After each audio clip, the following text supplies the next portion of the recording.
Hello everyone. তো ঘুম থেকে উঠেই আমরা রওনা দিয়ে দিলাম আসামে যাওয়ার জন্য। আমার মামা বাড়ি আছে ওখানে।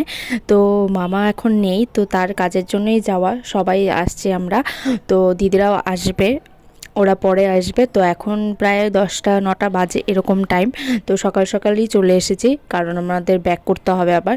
তো দেখো, আসার সাথে সাথে মামি একদম জড়িয়ে ধরলো আমাকে। তো অনেক দিন পর দেখলো, তার জন্যই। আর এদিকে দিদিরাও চলে এলো, আর এদিকে মারা সবাই কাজ করছিল, পিঠা টিঠা বানাচ্ছিল।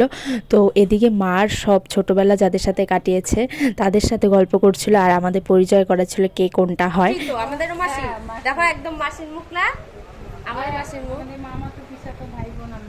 তো মা এটাই পরিচয় করিয়ে দিচ্ছিল দাদা ভাইকে, যে এটা আমার মামাতো পিসাতো ভাই বোন। তো এরকমভাবেই আমাদের মামা মাসি আছে।